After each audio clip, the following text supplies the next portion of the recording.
Oke, selamat pagi Bapak Ibu semua. Semangat untuk firman Tuhan pagi hari ini, amin. Haleluya. Bapak Ibu katakan sama kiri kananmu, tepuk pundaknya, bilang begini, kayaknya yang ini seru, 1, 2, 3 gitu ya. Tepuk pundaknya gitu ya.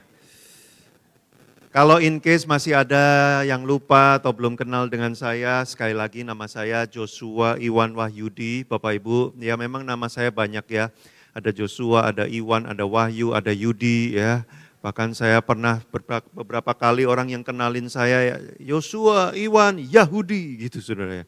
Padahal saya bukan orang Yahudi ya. Nah supaya cepat ingat Bapak Ibu panggil saya Iwan aja ya. Iwan artinya inilah pria menawan Bapak Ibu ya. Asik. Saya datang dengan istri dan anak saya. Nah ini istri dan anak saya. Anak saya ini ditunggu 15 tahun Bapak Ibu ya. Dengan semua cara usaha ganti dokter belasan kali nggak ada yang berhasil. Tahun ke-14 Tuhan kasih mujizat normal alami tanpa program lahir ya setelah tahun ke-15. Saya juga ajak tim di gereja saya Abaloh Barat ya Ibu Elisa dan Pak Indra boleh dong berdiri ya. Nah, oke ya jadi rame-rame saya hari ini. Saya hari ini diberikan judul khotbah yang buat saya sangat menantang sekali Bapak Ibu karena waktu saya mencoba membuat khotbah ini, saya merasa ya ini perasaan saya ya, ini topik yang tidak mudah untuk disampaikan. Bukan karena sulit bagaimana, tapi karena topik ini tuh akan membuat kita nggak nyaman gitu ya. Ada banyak firman Tuhan yang kadang-kadang waktu itu disampaikan mengusik kenyamanan kita. Nah salah satunya adalah topik ini, hari ini. Nah saya berharap Bapak Ibu Anda tetap terbuka dengan apa yang Roh Kudus mau sampaikan secara pribadi untuk Anda. Sekalipun ada beberapa bagian mungkin akan terasa kayak loh kok gitu, kayaknya nggak harus gitu deh.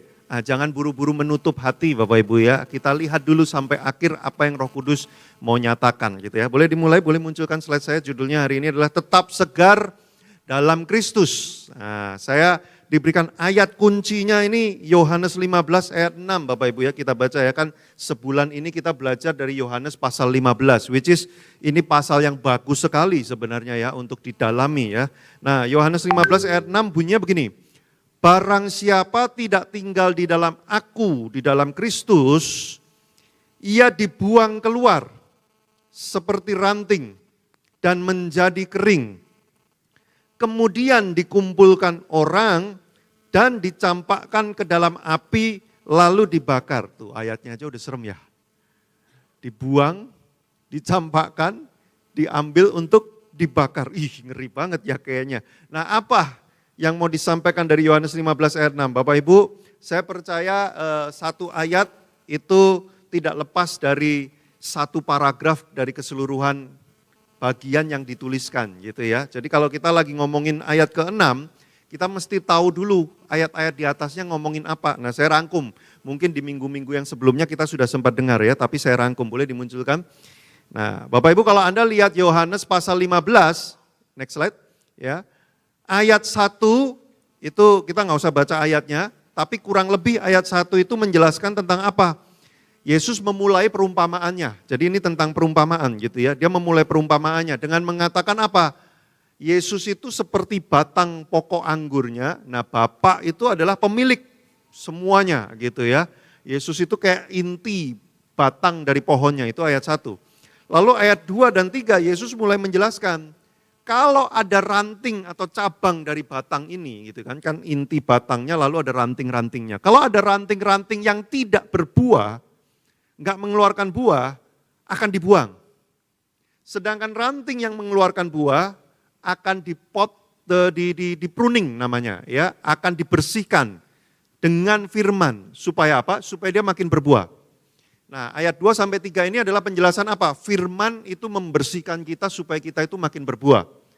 Tapi kalau ada yang nggak berbuah, itu akan dibuang. Ya, itu ayat 2 sampai 3. Bapak Ibu sampai di sini masih ngikutin? Masih oke ya, so far so good ya. Enggak terlalu susah kan ya? Atau Daud lawan Goliat aja? Jangan, nanti kayak sekolah minggu. Ya. Ayat 4 sampai 5 ya, ayat 4 sampai 5 syaratnya supaya berbuah itu apa? Supaya enggak dibuang tadi itu loh. Kan kalau enggak berbuah kan dibuang. Nah supaya kamu enggak termasuk golongan yang dibuang, maka kamu kan harus berbuah. Nah syaratnya supaya bisa berbuah ya, requirement yang dibutuhkan supaya bisa berbuah itu apa? Nah, ayat 4 sampai 5 dijelaskan, tinggal di dalam Kristus, maka kamu akan berbuah. Pernah dengar lagunya enggak? Tinggallah di dalamnya, oh, kan gitu ya. Tinggallah di dalamnya, kamu kan berbuah. Kan gitu kan? Ayatnya kan? Nah, sekarang kita masuk ke ayat 6. Yang tidak tinggal di dalam Kristus akan dibuang dan kemudian yang kita tadi lihat, dibakar dan sebagainya. Bapak Ibu, kita rekap urutannya ya. Yesus nyeritain perumpamaan. Dia adalah batang utamanya, Bapa adalah yang punya semuanya. Lalu dia bilang, dari batang ini ada ranting-ranting. Ranting yang enggak berbuah akan dibuang. Ranting yang berbuah dibersihkan oleh firman. Gitu kan ya? Nah, supaya kamu termasuk dalam golongan ranting yang berbuah, kamu harus tinggal di dalam batang itu. Karena kalau kamu tidak tinggal di dalam batang itu, kamu akan dibuang. Nah, kalau Anda lihat ada 2 warna hijau, Bapak Ibu, ayat 2 sampai 3 dan ayat 6 itu nyambung. Artinya apa? Yang dibuang dan kemudian menjadi kering adalah mereka yang tidak tinggal dalam Allah sehingga tidak berbuah. Nah, ini penting, Bapak Ibu. Kalau kita nggak tinggal dalam Kristus, hidup kita nggak menghasilkan buah, maka kita akan dibuang, maka kemudian kita akan menjadi kering. Nah, tahapannya boleh dimunculkan di slide. Ya, semoga bisa kelihatan ya di depannya. Boleh, next slide. Nah, kelihatan Bapak Ibu? Minimal yang warna hijaunya ya. Jadi apa yang terjadi? Tidak terus-menerus tinggal di dalam Kristus. Kalau orang Kristen nggak tinggal dalam Kristus, maka yang terjadi berikutnya adalah dia nggak akan menghasilkan buah. Karena dia nggak menghasilkan buah, apa yang terjadi? Dia akan dipotong lalu kemudian dibuang. Ingat, kita terbuang, dipotong itu bukan karena Tuhan benci sama kita. Tapi karena hidup kita memang nggak menghasilkan apa-apa. Karena kita nggak menghasilkan apa-apa, karena apa? Karena kita nggak tinggal di dalam Dia. Jadi practically tanpa harus dipotong dan dibuang pun, kita sudah membuang diri kita sendiri sebenarnya. Dengan cara apa? Enggak tinggal di dalam Kristus, kita emang udah di luar Kristus dari sejak semula. Makanya kalau kemudian dibuang itu cuma menegaskan posisinya memang udah di luar Kristus. Gitu Bapak Ibu ya. Oke, so far so good? Masih bisa ngikutin? Yes? Oke. Setelah dipotong dan dibuang apa yang terjadi Bapak Ibu? Ini saya jelaskan dulu ayatnya, baru kemudian kita ngomongin artinya buat hidup saya apa gitu ya. Setelah dibuang apa yang terjadi? Dia akan menjadi kering. Karena dia nggak tinggal dalam Kristus lagi, dia akan menjadi kering. Apanya yang kering? Kehidupan rohaninya akan menjadi kering. Keterpisahan dengan Allah, itu yang membuat dia jadi kering. Karena dia kering, orang temuin, ada ranting kering nih, udah dibuang nih.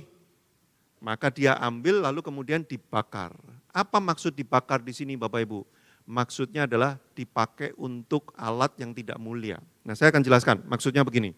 Bapak Ibu, kenapa kita perlu segar dalam Kristus? Karena ada orang-orang yang hidupnya kering di dalam Kristus, tapi dia tetap bisa segar dan berbuah bagi dunia. Banyak.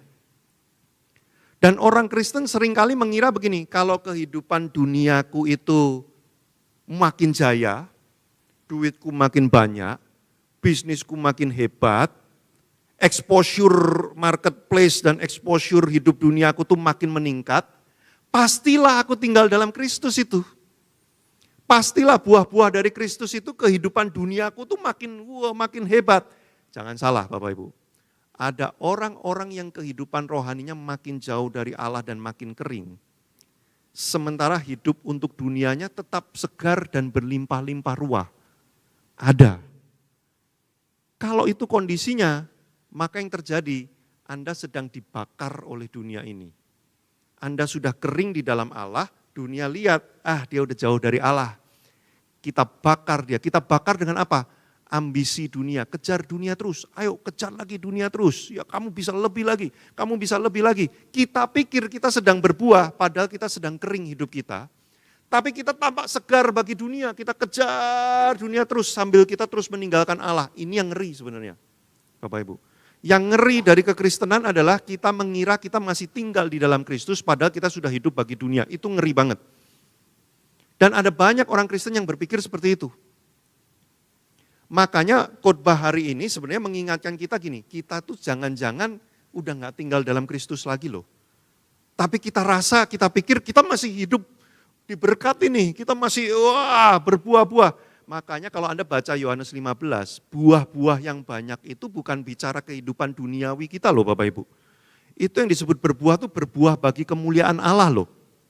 Tentu bisa pakai kehidupan dunia kita, pakai pekerjaan kita, pakai kekayaan kita, pakai talenta kita. Tentu bisa, tapi tidak selalu kekayaan kita, talenta kita, pekerjaan kita, itu kita pakai untuk berbuah bagi Allah. Kadang-kadang kita pakai itu berbuah bagi dunia, bagi keinginan-keinginan kita sendiri, Bapak Ibu. Itu yang mengerikan. Makanya nanti kalau kita baca ke bawah gitu ya, apapun yang kamu minta, apapun yang kamu kehendaki, pasti kamu terima. Wah, kita pikir kita minta uang tambah banyak. Wih, kok diberikan tambah banyak. Wah, ini pasti berbuah banyak buat Allah. Belum tentu, Bapak Ibu. Ada banyak orang yang kehidupan dunianya makin bertumbuh, tapi dia makin meninggalkan Allah. Dia makin gak tinggal dalam Kristus. Dia makin kering rohaninya. Dan dia terus dibakar oleh ambisi dunia sampai habis hidupnya. Nanti begitu dia udah umur 60, 70, 80, udah mulai habis hidupnya, dia baru menyadari dia begitu jauh dari Allah. Apa yang dia lakukan selama ini cuman memenuhi keinginannya sendiri aja dan keinginan dunia di sekitarnya. Ayo kamu ganti lagi mobilmu, ya ini ada yang bagus lagi, ayo rumahmu digedein lagi, ayo kamu ini. Bukan gak boleh Bapak Ibu, saya gak ngomong boleh gak boleh, tapi yang saya mau bahas adalah gini, apakah itu menghasilkan buah untuk kemuliaan Allah atau tidak? Bukan gak boleh loh punya duit tambah banyak, tapi pertanyaan saya gini, waktu duitmu tambah banyak, kamu makin cinta Tuhan gak? Kamu makin melekat sama Tuhan gak? Iyalah, sekarang waktu belum banyak. Nanti kalau udah banyak beneran itu ceritanya lain Bapak Ibu. Ya, kan kita sering doa gini, Tuhan, kalau gajiku naik 2 kali lipat, misalkan sekarang 3 juta sebulan gitu ya. Tuhan kalau Engkau berikan aku 6 juta sebulan, aku akan melayani Tuhan, waktuku jadi lebih banyak. Aku akan melayani Tuhan. Beneran nih, ada kerjaan, objekan, project jadi bikin 6 juta sebulan.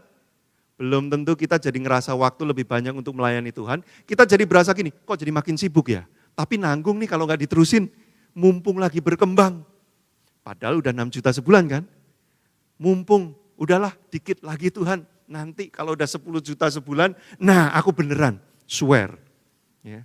Pasti aku nanti akan melayani Tuhan sungguh-sungguh, aku hidup untuk Tuhan bener-bener. Begitu nanti udah 10 juta sebulan, beda lagi ceritanya. Wah ini kok perlu gini ya, wah ini kok perlu gini ya. Dikit lagi Tuhan, 15 juta sebulan. Kenapa saya bisa ngomong gitu? Karena saya dulu gitu. Saya ngerti rasanya, Bapak Ibu. Saya ngomong janjian sama Tuhan, Tuhan nanti kalau udah gini aku beneran lah, aku akan baca Alkitab lebih banyak, waktuku kan nanti lebih banyak ya, aku saat teduh lebih panjang, aku nanti bener-bener hidup mikirin buat Tuhan deh, Tuhan pengen apa deh. Begitu udah nyampe di titik itu, malah pikirannya makin banyak. Wah ini mesti duit digini ini, wah ini mesti gini nih, ini bisa bikin gini lagi nih, gini. Saya tanpa sadar pelan-pelan tinggal di luar Kristus, tapi saya kira saya masih di dalam Kristus, ini yang ngeri sebenarnya. Saya pelan-pelan di luar Kristus dan saya mulai menjadi kering, lalu dunia lihat, ambil saya dibakar oleh keinginan-keinginan dunia ini, oleh ambisi-ambisi dunia. Loh, emang gak boleh Kak punya ambisi, Pak punya ambisi emang gak boleh? Ambisi itu apa sih? Ambisi itu sama dengan keinginan, kan gitu ya? Boleh gak punya keinginan? Boleh, tapi pertanyaannya adalah keinginan-keinginanmu itu membuat kamu makin dekat dengan Allah atau makin menjauh dari Allah, itu aja, simple Bapak Ibu. Bukan gak boleh punya ambisi, kalau ambisi itu membuat kita makin tinggal dalam Kristus, itulah yang diinginkan Allah. Supaya kita makin berbuah banyak, dan oleh karena itulah kamu disebut muridku, kan gitu. Karena itulah Bapak dipermuliakan, kan gitu. Tapi yang bahaya adalah kalau keinginanmu makin banyak, tapi semua keinginanmu itu adalah untuk mengejar dunia. Kamu makin kering, dunia makin bakar kamu habis, sampai sudah gak bersisa lagi di luar Allah. Itu yang mengerikan, Bapak Ibu. Dan banyak orang Kristen hari-hari ini modelnya seperti ini. Mengejar dunia, tapi pakai hal-hal yang rohani. Roh Kudus tolong aku, pakai kuasa Roh Kudus. Ya. Aku mau dekat dengan Tuhan, Supaya Tuhan memberi aku hikmat menentukan investasi mana, emas atau saham, atau kripto. Wah, kripto lagi jebol banget. Emas lagi ya nggak jelas banget nih, ya kadang naik kadang turun. Saham, waduh kayaknya lagi lesu nih. Atau apa? Oh, Roh Kudus berikan aku hikmat.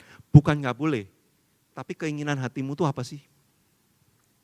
Banyak loh orang Kristen sekarang yang dikejar itu adalah ambisi dunianya, keinginan-keinginan dunianya, tapi pakai kuasa-kuasa yang pengennya itu rohani. Kan ini mirip sama orang dunia, pergi ke Gunung Kidul, ya, ke pantai selatan, pakai jalur langit yang jalan lain, tapi yang dituju sebenarnya apa? Keinginan dunia, habis dibakar oleh ambisi yang diinginkan oleh dunia ini. Padahal seharusnya yang terjadi apa? Hidupmu adalah semakin ingin mengejar Allah, dan hal-hal di dunia ini dipakai. Kalau kita memang dipercayakan uang, kita dipercayakan posisi jabatan, pekerjaan, kemampuan, kesehatan, itu hal-hal dunia kita pakai. Untuk apa? Untuk makin mengejar Allah, kemuliaan Allahnya itu apa? Lah harusnya gitu. Tapi yang terjadi sekarang kebalik. Kenapa? Karena kita nggak tinggal dalam Kristus. Makanya kerohanian kita kering, makin menjauh dari Allah. Bapak Ibu, Anda nangkep urut-urutan ini? Yes. Nah, sekarang pertanyaannya, boleh next slide. Nah, kenapa orang bisa sampai kering? Karena kalau kita tarik, simple, tidak tinggal dalam Kristus. Boleh next slide. Apa yang dimaksud dengan terus-menerus tinggal dalam Kristus? Nah sekarang maksudnya apa? Oke Pak, saya paham, saya harus tinggal dalam Kristus. Supaya hidup saya nggak kering, lalu nanti wah keinginan dunia mempengaruhi saya hidup bagi dunia. Oke, itu bahaya. Jadi caranya adalah tinggal dalam Kristus. Apa sih Pak yang dimaksud dengan tinggal dalam Kristus? Saya tuh nggak ngerti. Gitu ya. Waktu saya baca pertama kali juga, Tuhan apa sih maksudnya tinggal dalam Kristus itu? Apakah pergi ke gereja ini saya tinggal dalam Kristus gitu? Saya ikut kesan gitu ya, apakah itu tinggal dalam Kristus? Kalau saya baca Alkitab, apakah saya tinggal dalam Kristus? Karena ada orang yang pergi ke gereja, baca Alkitab, tapi hidupnya juga tetap ngaco juga. Jadi yang dibilang tinggal dalam Kristus itu seperti apa? Wah, ini saya coba mencari-cari jawabannya Bapak Ibu. Boleh dimunculkan. Next slide. Nah ini ayatnya. Untung Tuhan Yesus kasih clue gitu ya. Jikalau kamu tinggal di dalam aku dan firmanku di dalam kamu, mintalah apa saja yang kamu kehendaki dan kamu akan menerimanya. Saya nggak akan bahas soal mintalah apa sajanya ya, nanti kepanjangan khotbahnya. Tapi yang saya mau bahas adalah dan firmanku tinggal di dalam kamu. Oh, jadi petunjuk untuk tinggal dalam Kristus itu gimana? Firmannya dia mesti ada nih di dalam kita nih. Nah, maksudnya firman di dalam saya gimana Pak? Boleh terus, next slide. Kata firman itu pakai kata rema. Bapak Ibu Anda pernah dengar nggak orang bilang gini, aku dapat rema nih hari ini. Ya, rema itu apa sih? Rema itu adalah perkataan yang diucapkan. Jadi kalau orang tuh ngomong gini, aku nonton film hari ini dapat rema pas adegan ini nih. Rema banget waktu dia kalimatnya ngomong kalimat ini. Itu artinya apa? Kalimat itu bicara banget buat dia. Nah itu rema. Gitu ya. Nah kalimat Allah, perkataan Allah yang diucapkan oleh Allah itu tinggal di dalam kita. Gimana caranya? Nah, boleh dimunculkan, ada 4. 1, Bapak Ibu. Apakah perkataan Kristus, perkataan Allah, itu menjadi otoritas tertinggi dalam nilai-nilai hidup kita atau enggak? Itu dulu. Kalau Anda mau ngecek nih Bapak Ibu, saya ini udah tinggal dalam Kristus belum sih? Saya ini terus-menerus tinggal dalam Kristus enggak sih? Karena menarik, di ayat itu sebenarnya kata tinggal, itu artinya adalah terus-menerus tinggal.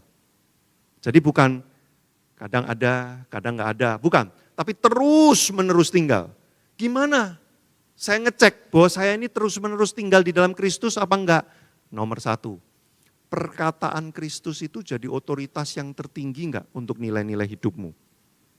Prinsip-prinsip hidupmu Bapak Ibu, hidup kita ini disusun oleh nilai-nilai yang kita percayai.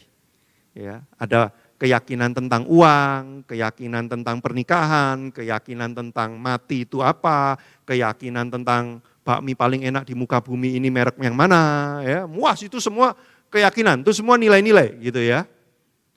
Nah, pertanyaannya yang paling tinggi, yang kalau Anda punya prinsip hidup, Anda akan submitkan ke itu firman Tuhan atau bukan? Nah, ketika Anda punya keyakinan, prinsip, nilai-nilai, bahwa misalkan, oke, hidup ini kita butuh duit, oke itu sebuah prinsip gitu ya. Kita butuh duit nih untuk hidup. Cara supaya dapat duit seperti apa? Oh, aku percaya kalau kita cari duit, kita harus ini. Nah pertanyaannya, itu submit enggak kepada firman Allah? Firman Allah mengontrol itu enggak? Memfilter itu enggak? Prinsip-prinsipmu itu difilter oleh firman Allah enggak? Kalau enggak, Anda berarti enggak tinggal dalam Kristus. Walaupun Anda ke gereja, baca Alkitab setiap hari, bahkan Anda berdoa dalam nama Yesus, tapi hidup Anda tidak disubmitkan di bawah otoritas perkataan Allah, perkataan Kristus, Anda enggak tinggal dalam Yesus. Itu cara ngeceknya. Wah Pak, sulit ya. Emang. Apalagi di dunia yang zaman sekarang, yang memberikan prinsip-prinsip itu banyak banget. Nih saya kasih contoh Bapak Ibu, salah satu prinsipnya. Kalau hal itu enggak bikin hatimu seneng, tinggalin aja. Pernah dengar nasihat itu? Ya. Wah aku gini, di gereja MDC ini aku yang gini. Udah, kalau bikin kamu stres, tinggalin aja itu gereja. Cari gereja yang bikin kamu tuh ngerasa seneng, enak, nyaman. Benar apa benar Bapak Ibu? Hah? Ayo. Dalam hati sih saya pengen benar Pak, ini ibadah terakhir saya di tempat ini Pak. Waduh, berarti khotbah ini untuk Anda. Bapak Ibu, dalam hidup ini, Alkitab, Yesus gak pernah ngajari kejarlah yang bikin hatimu itu seneng, enak, yang bikin kamu nyaman. Gak pernah. Kejarlah hidup ini apa? Serupa Kristus. Kadang-kadang dalam perjalananmu serupa Kristus, kamu gak nyaman memang, gak enak. Loh Bapak Ibu, udah ikut kesan belum?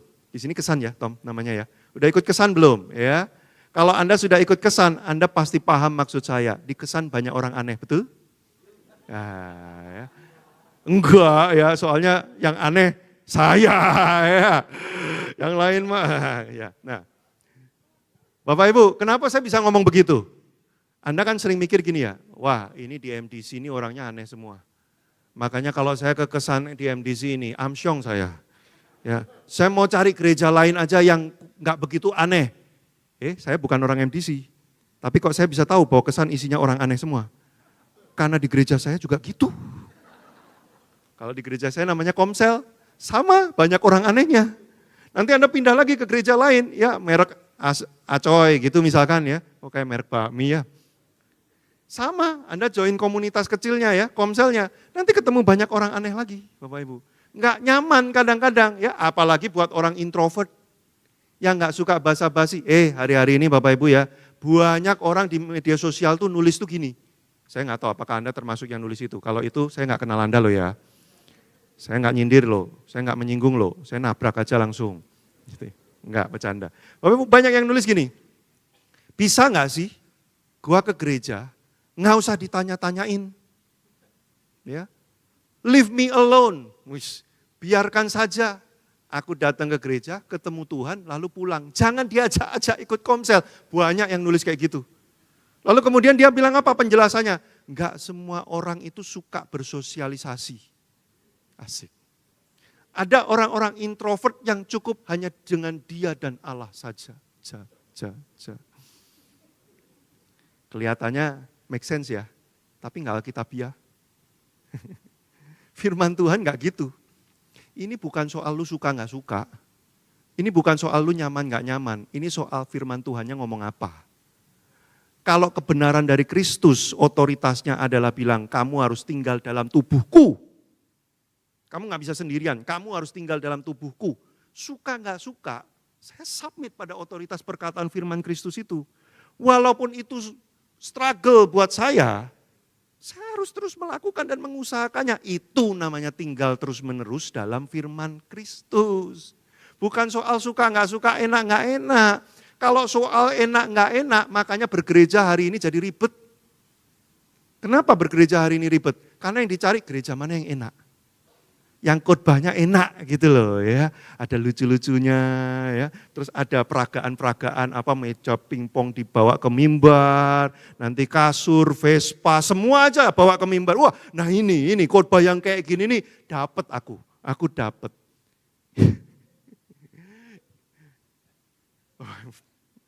Ini bukan soal lu dapat atau enggak dapat. Ini soal lu mau mendapatkan diri enggak terhadap firman itu atau enggak. Gitu loh saudara. Kenapa hari-hari ini bergereja tuh jadi ribet banget? Karena kita mulai kayak gitu. Wah ini enggak enak nih buat aku nih, gereja yang kayak gini enggak enak nih. Wah aku butuhnya tuh yang kayak gini, yang kayak gini, kayak gini. Yang kayak gininya itu kalau memang itu fundamental yang ada di Alkitab, fine, kamu harus cari. Misalkan pemimpinnya benar, moralitasnya benar, dia enggak selingkuh, dia enggak pedofil. Oh iya dong, kamu harus cari gembala yang kayak gitu. Tommy jelas enggak, saya yakin. Ya kan? Kalau soal itu enggak dia. Ya kan? Nah maksud saya gini loh, yang kayak gini, yang kayak gitu tuh seringkali apa? Preferensi. Oh saya sukanya tuh gereja yang suasananya itu ya santai, casual gitu loh. Kita ibadah di tepi pantai ya, sambil barbekyuan. Ya, saya sukanya tuh gereja yang kayak gitu, duduk-duduk kayak gini nih. Enggak gue banget. Saudara nangkep enggak maksud saya? Itu tuh preferensi, itu tuh bukan yang fundamental. Enggak apa-apa preferensi, asalnya memang yang fundamentalnya ada. Masalahnya banyak orang Kristen, fundamentalnya enggak ada, yang dikejar preferensi terus. Saya tuh sukanya itu kebaktian yang isinya tuh dangdut. Nah ini present worshipnya kok rock, balad gitu. Kok enggak ada dangdutnya? Enggak dapat ya aku present worshipnya. Saudara ini bukan soal lu menikmati musik, ini soal meninggikan Tuhan. Kalau soal meninggikan Tuhan, mau musik apapun bisa dipakai untuk meninggikan Tuhan. Tapi kalau udah preferensi hati, ribet Bapak Ibu. Saudara nangkep maksud saya enggak? Kenapa saya pakai contoh-contoh ini? Supaya kita paham, firman itu masih jadi otoritas tertinggi kita enggak? Gitu loh. Bukan soal saya tuh enak, enggak enak, nyaman atau enggak nyaman, suka atau enggak suka. Banyak firman Tuhan yang saya sebenarnya enggak suka untuk dilakuin Bapak Ibu. Saya orang introvert itu. Saya enggak suka sosialisasi basa-basi. Saya tuh orangnya awkward sosial. Benar, saya itu orangnya awkward sosial. Cuman kalau pegang mic tiba-tiba berubah jadi orang yang lain. Nanti begitu mic dilepas, saya duduk di situ, balik lagi ke setelan pabrik saya. Ya Tommy mungkin mengetahui lah ya, kalau di ruang hospitality, siapapun yang menemani saya di ruang hospitality, mengerti saya yang sesungguhnya.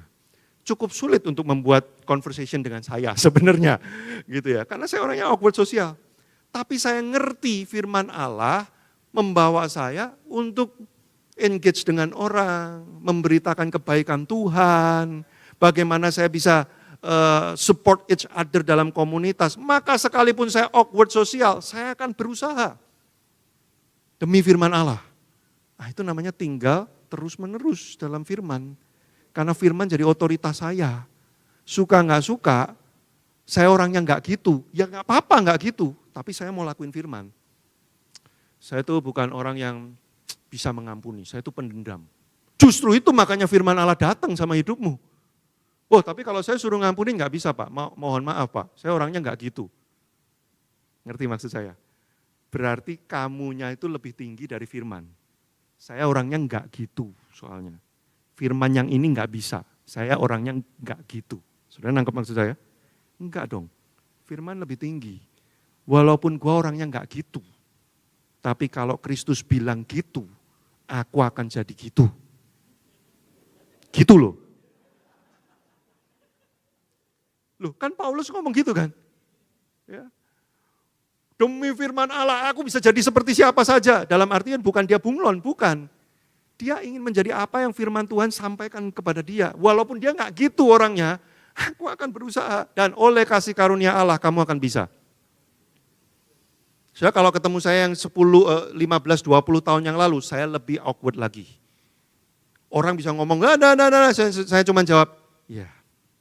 Udah habis itu krik, dan saya biasa aja, biarin aja. Gitu.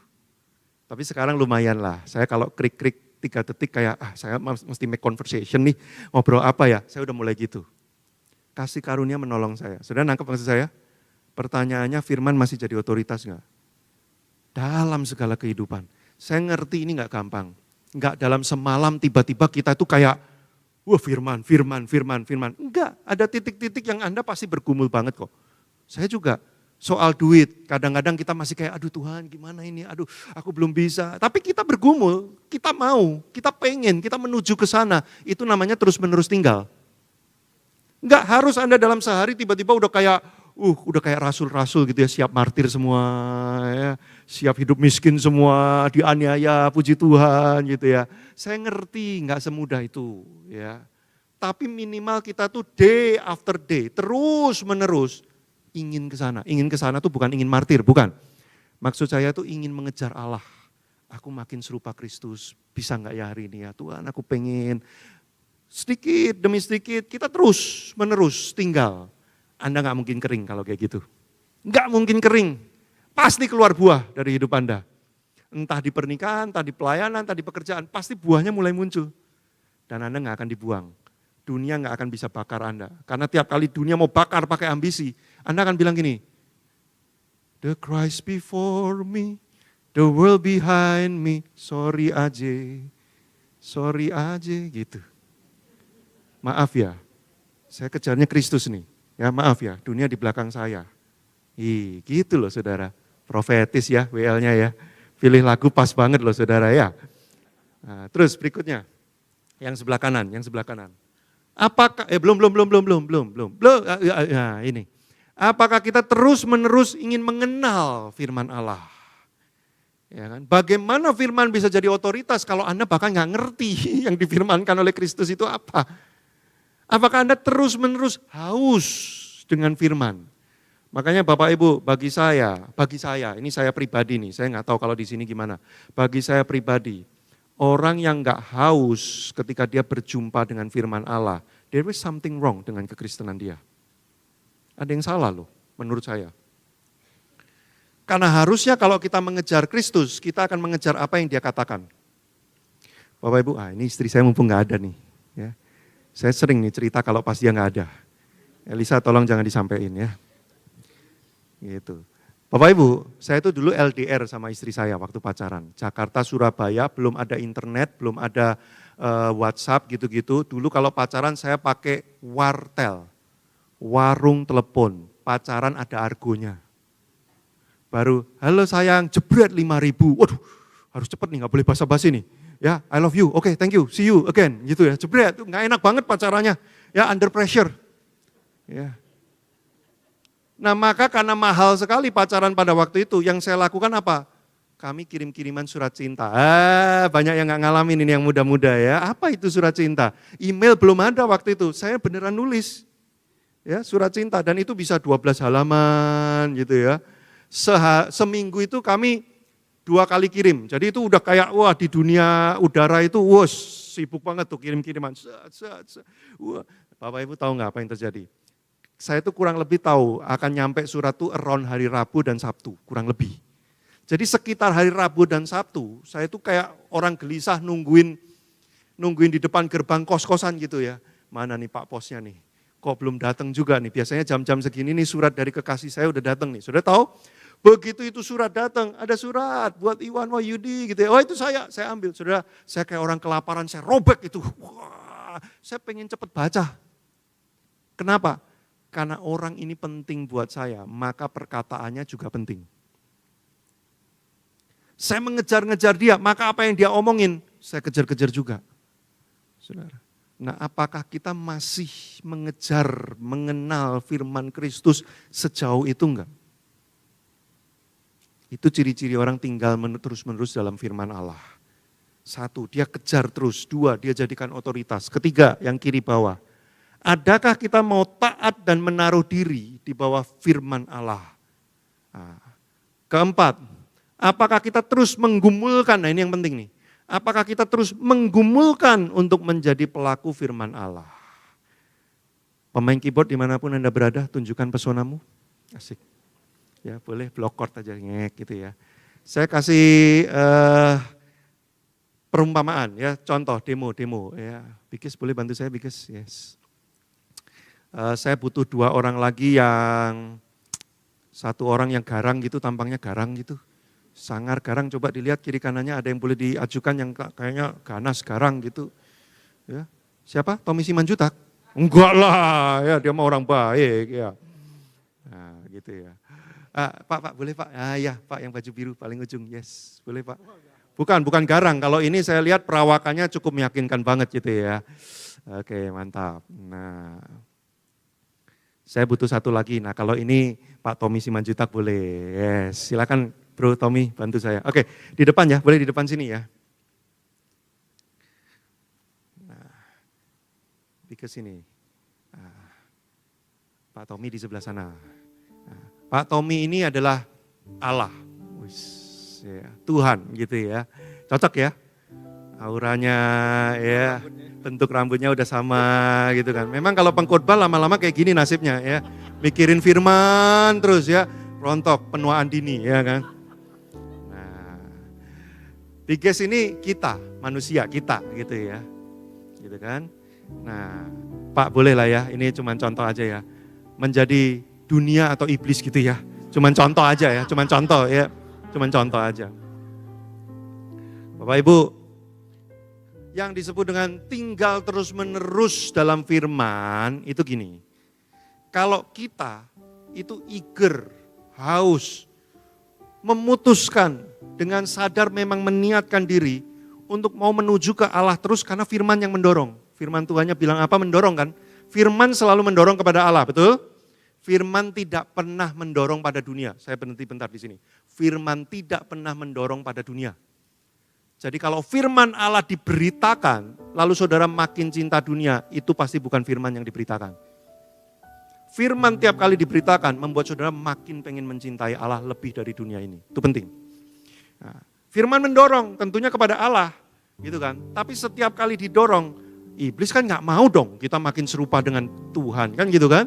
Maka yang dilakukan apa? Iblis akan menghalang-halangi. Boleh nggak agak beraction-action dikit gitu ya. Nah, perjalanan menuju kepada Allah pasti dihalangi. Enak aja. Nggak boleh dong. Nah, ini jadi bersahabat ini ya dengan dunia ya. Bro, kita bro man ya. Bromance ini ya. Nah, gitu. Tapi orang yang tinggal terus-menerus dalam firman, dia akan bergumul bro, supaya terus mengarah ke sana. Nah, iblis akan tahan terus. Bergumul. Ini terus-menerus tinggal dalam firman. Sudah berhasil belum? Belum. Tapi dia terus bergumul. Dia berarti masih terus-menerus tinggal. Tunggu waktu, nanti kasih karunia Allah akan menolong. Supaya dia kemudian menghasilkan buah. Menghasilkan buah. Keluar buahnya Bapak dipermuliakan. Nah itu terima kasih Bapak-Bapak ya sudah memberi contoh. Yang saya mau sampaikan tuh gini loh Bapak Ibu. Memang kadang-kadang kita itu belum langsung menghasilkan buah. Tapi kalau hati kita itu gini ya. Oh Tuhan aku pengen loh, aku mau loh. Aku tuh gak pengen kayak gini terus loh. Aku gak pengen jatuh dalam dosa terus kayak gini loh. Aku tuh pengen hidup kudus Tuhan. Aku akan coba lagi hari ini. Besoknya aku akan coba lagi hari ini. Terus menerus. Kasih karunia Allah akan menolong. Satu titik. Buah itu muncul. Karena kamu terus tinggal di dalam firman di dalam kamu. Tapi kalau kita udah mulai, gak bisa, udahlah ini gak make sense. Firman Tuhan ini gak make sense. Udahlah, ini ya untuk Pak Tommy Simanjuntak boleh lah. Dia yang harus lakukan kayak gini-gini lah. Kalau kami mah gak usah lah. Dan mulai meninggalkan kan, mulai menjauh kan dari Allah kan. Dibuang, kering, dunia temukan. Ini jauh dari Allah. Ambil, bakar dengan api ambisi sampai habis hidupnya untuk dunia. Boleh slide terakhir saya dimunculkan, slide terakhir. Saya tutup dengan kalimat ini. Dunia ingin membakarmu dalam ambisi yang tanpa ujung. Bapak Ibu, sekali lagi, hiduplah untuk Allah. Saya mengucapkan kalimat ini dengan sesadar-sadarnya hari ini karena saya pernah hidup untuk dunia, saudara. Saya kira saya hidup untuk Allah, tapi saya sedang mengejar dunia. Saya tahu dunia akan membakarmu dalam ambisi tanpa ujung. Apa maksudnya ambisi tanpa ujung? Saudara kelihatannya progres, nambah terus. Makin hebat, makin nambah, makin hebat, makin nambah. Tapi garis finishnya juga ditarik maju lagi. Makin saudara maju satu step, garis finishnya dimajuin lagi, satu step lagi. Sudah maju lagi satu step, garis finishnya maju lagi, satu step. Saudara pernah lihat gak kelinci yang dikasih wortel di depannya? Kelincinya lari kenceng, dia nggak pernah dapat wortel itu. Padahal dia udah lari jauh sekali. Itu yang dijanjikan oleh dunia. To be the best, jadi orang yang terbaik. Adakah orang yang terbaik? Enggak ada, saudara. To be the number one, adakah orang number one? Enggak ada. Oh ada tuh Pak, terkaya nomor 1 di dunia. Berapa lama saya tanya? Berapa lama? Kalaupun dia udah nyampe nomor 1, dia nggak bisa tidur tenang. Kenapa? Dia harus perform lebih hebat lagi supaya nggak disusul sama yang bawahnya. Artinya apa? Never ending race. Itu pertandingan yang nggak ada ujungnya. Sekalipun kau sudah nomor 1, engkau tetap dituntut untuk bertanding supaya tetap nomor 1 karena engkau dijanjikan menjadi nomor 1. Nggak ada ujungnya. Dunia akan bakar kamu habis di situ. Energimu habis, tenagamu habis, nuranimu dijual, engkau makin jauh dari Allah, apa yang kau dapat? Kelihatannya wah dihormati dan sebagainya. Saudara, maaf saya agak tambahkan sedikit di sini. Ini penting sekali menurut saya. Sudah pikir kalau saudara naik mobil yang harganya 5 miliar. Terus saudara lihat semua orang kagum sama saudara. Saudara pikir itu kekaguman yang sesungguhnya? Enggak. 5 menit kemudian dia makan bakmi udah lupa lu naik mobil 5 miliar. Waktu lu lewat dengan mobil itu dia akan bilang, gila ini orang hebat banget. Enggak butuh 5 menit, 2 menit kemudian dia kembali pada bakminya. Ini bakmi enak banget, dia udah lupa. Sudah demi 2 menit kekaguman itu, berapa banyak yang kau korbankan selama ini? Waktumu, hubunganmu, nuranimu, imanmu, kau gadaikan bertahun-tahun. Cuman 2 menit kekaguman dari orang yang bahkan gak peduli dengan hidupmu. Dan kau pikir itu kesuksesan hidup, itu yang dijanjikan oleh Allah. Kagak. Sudah ngerti gak maksud saya? Dibakar habis oleh dunia ini. Karena engkau jauh dari Allah. Tapi kalau engkau tinggal dalam firman-Nya, engkau tahu Kristus cukup bagiku. Sekalipun aku gak punya mobil 5 miliar, orang gak kagum sama saya, orang lihat saya biasa aja. Gak apa-apa, I am fine, I am full, because Christ is enough for me. Firman tinggal dalam aku tinggal dalam dia. Gak butuh apa-apa lagi untuk jiwaku. Selesai. Sisanya apa? Berbuah aja. Tinggal berbuah, udah gak ngejar apa-apa lagi. Hidupmu gak habis dibakar oleh dunia ini. Hidupmu hidup terus. Sampai nanti kekekalan datang. Bang! Wush, itu hidup yang seterus-terusnya. Selama-lamanya bersama dengan Allah. Kejarlah itu Bapak Ibu Saudara. Kejar itu. Sejak 3 tahun yang lalu saya memutuskan berhenti mengejar dunia ini. Loh baru-baru aja? Iya Pak, baru-baru aja. Udah telanjur kering dan botak. Kurus, botak, udah telanjur. Tapi better late than never, kan gitu. Dan saya percaya tidak terlambat. Tuhan memang tepat waktunya mengingatkan saya. 3 tahun lalu saya memutuskan, enggak lagi hidup buat dunia. Enggak apa-apa. Saya enggak dikenal sebagai pengkhotbah nomor 1, enggak apa-apa. Orang lupa khotbah saya, enggak apa-apa. Enggak masalah. Pokoknya hari ini Tuhan percayakan saya suruh apa, saya lakukan aja. Tuhan suruh saya lakukan aja. Orang kagum, enggak kagum. Enggak masalah. Kalau dulu saya pulang khotbah, saya gelisah. Tom, gimana Tom? Jemaat apa Tom? Pendapatnya Tom? Oh mereka terinspirasi semua. Puji Tuhan, puji Tuhan. Sekarang saya enggak pusing. Kalau orang bilang bukannya, weh khotbah lu jelek, enggak apa-apa biarin aja. Bukan gitu. I've done my best. Saya siapin benar-benar. Saya berdoa, saya sungguh-sungguh. Tapi kalau itu pun tidak mengagumkan buat orang. Memang saya enggak pengen ngagumin orang. Bikin orang kagum sama saya. Enggak. Sudah 3 tahun terakhir saya putuskan seperti itu. Saya tidak mau dibakar oleh ambisi dunia ini. Saya cuma pengen mengejar firman Allah tinggal dalam diri saya. Yesus suruh saya lakukan apa, saya akan coba lakukan. Kadang saya bergumul, saya akan bergumul sampai mati. Kalaupun sampai mati saya enggak berhasil, enggak apa-apa. Saya akan mati dalam pergumulan saya, ingin menjadi serupa dengan Kristus. Saudara, yuk kita hidup kayak gitu. Dunia nggak akan punya kesempatan untuk ambil hidupmu. Christ is enough for us. Yuk kita berdoa. Saudara, saya tahu mungkin beberapa di antara kita bergumul dengan kehidupan di dunia ini. Saudara mungkin bertanya dalam hati gini, iya saya pengen hidup untuk Allah, tapi masalahnya hidup saya sekarang ini memang lagi susah Pak. Saya memang lagi bergumul, saya memang lagi berjuang dalam beberapa hal. Terus saya suruh melupakan semua itu. Bapak Ibu, Allah kita adalah Allah yang baik. Dia tidak mengambil sesuatu dari kita untuk merugikan kita. Never. Kalaupun Tuhan mau mengambil sesuatu dari hidupmu, Dia akan ambil hal-hal yang membuat engkau makin jauh dari Allah. Dan kalau Tuhan tahu apa yang kau butuhkan untuk engkau bisa hidup supaya makin dekat dengan Allah, Dia dengan murah hati pasti akan memberikannya. Jangan khawatir kalau engkau yang sedang bergumul dengan Allah, engkau sedang bergumul dengan hidupmu hari-hari ini, maka kejarlah Tuhan. Waktu engkau mengejar Tuhan, engkau akan menemukan pemeliharaan Tuhan juga nyata buat hidupmu. Mari Bapak Ibu yang sedang bergumul hari-hari ini dengan kehidupan di dunia ini, saya ajak pada pagi hari ini, arahkan hatimu yuk kepada Allah. Sementara tim worship nyanyi satu lagu, arahkan hatimu kepada Tuhan. Benar-benar lihat Dia. Dan komitmenkan hidupmu, Tuhan, aku pengen hidup makin dekat dengan Tuhan sejak hari ini. Sementara lagu dinyanyikan, kita merenungkan firman, kita responi firman. Christ is enough for me. Christ is enough for me. Everything I need is in you. Everything Sekali I lagi mari need. nyatakan di hadapan Allah.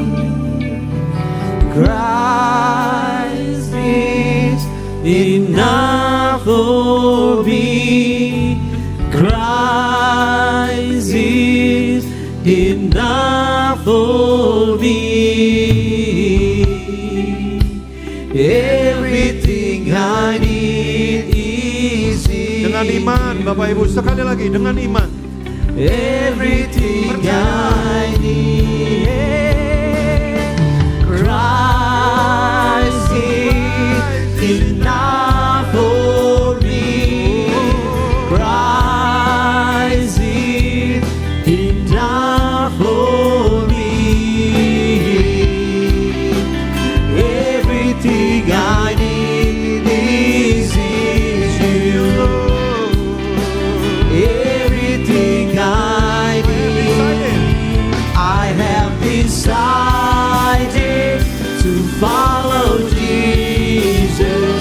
No turning back, no turning back. I have decided to follow Jesus. No turning back, no turning back.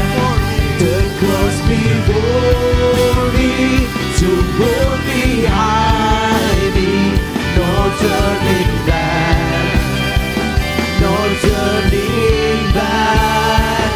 The cross before me, to go behind me. No turning back, no turning back. Tuhan, kami berdoa biarlah firman yang kami dengar hari ini hidup di dalam hati kami. Setiap mereka yang sudah menerima firman ini, Roh Kudus Engkau materaikan oleh kuasa-Mu. Dalam pergumulan-pergumulan kami setiap hari untuk makin serupa dengan Kristus, biarlah firman ini menjadi kekuatan bagi kami. Sekalipun ada hal-hal yang sulit, kadang-kadang mungkin sebuah penderitaan karena kami ingin mengejar kebenaran. Kekuatan-Mu yang menguatkan kami, sukacita damai sejahtera-Mu yang menghibur kami, sehingga kami tetap akan menemukan sukacita di tengah-tengah pengejaran kami akan Kristus. Terima kasih Tuhan, kami mengucap syukur untuk kehadiran-Mu di tengah-tengah kami. Dalam nama Yesus kami berdoa, kami mengucap syukur. Haleluya, sama-sama kita katakan amin. Bapak Ibu, ada beberapa buku yang saya bawa, tapi saya rekomen ada satu judul, itu buku ke-49 saya Bapak Ibu, judulnya Takkan Sama Lagi Selamanya. Buku itu spesial karena waktu saya nulisnya memang benar-benar berbeda dengan banyak buku lain Bapak Ibu ya. Saya merasa ada sesuatu yang memang Tuhan taruh keluar dari hati saya untuk waktu saya menulis buku itu. Nah Anda nanti boleh tanya di belakang, takkan sama lagi selamanya. Tuhan Yesus memberkati. Oke,